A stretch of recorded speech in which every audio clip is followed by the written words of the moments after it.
पाराचीनार में जारी धरने से इजहार यकजहती के लिए मजलिस वहदतुल मुस्लिमीन की जानिब से कराची में 5वें रोज़ भी धरना जारी है।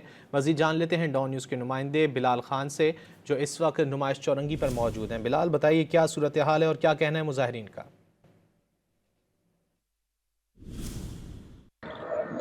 जी बिल्कुल, देखिए पाराचीनार वाक़े के बाद से कराची के मुख्तलिफ इलाकों में धरनों का सिलसिला जारी है। मैं इस वक्त नुमाइश चौरंगी के मकाम पर मौजूद हूँ और यहाँ पर भी धरने का कैंप कायम है। मेरा कैमरा मैन आपको दिखाएगा कि देख सकते हैं कि ये नुमाइश चौरंगी की मेन सड़क है जो कि गुरुमंदिर की जानिब जाती है और यहाँ पर कैंप लगाया गया और सड़क को मुकम्मल तौर पर बंद कर दिया गया है। जबकि गुरुमंदिर से नुमाइश आने वाली जो सड़क है उसको भी कंटेनर और रुकावटें लगाकर मुकम्मल तौर पर बंद किया गया है। जो ट्रैफिक है उसको दूसरी जानिब मोड़ा जा रहा है। मैं आपको बता चलूं कि पाराचीनार वाक़े के बाद मजहबी जमात की जानिब से एहतजाज की कॉल दी गई थी, जिसके बाद धरने का अमल शुरू हुआ और अब कराची के अच्छे मुख्तलिफ मकामात पर धरनों का सिलसिला जारी है। नुमाइश चौरंगी पे भी अभी भी धरने का अमल जारी है, जबकि Gulshan Jauhar, Kamran Chowrangi, Power House, New Karachi,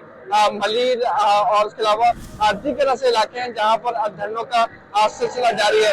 दूसरा रोज ये देखने को मिला कि कराची के मुख्तलिफ इलाकों में ट्रैफिक जैम की सूरत हाल देखने को मिली। गाड़ियों की एक लंबी कतारें भी सामने आई, जबकि मुख्तलिफ मकामात पर धरनों का सिलसिला अब भी जारी है और नवाज चौरंगी के मकाम पर भी अब जो सियासी जमात के कारकुनान हैं, उसके अलावा जो लोग हैं वो मौजूद है।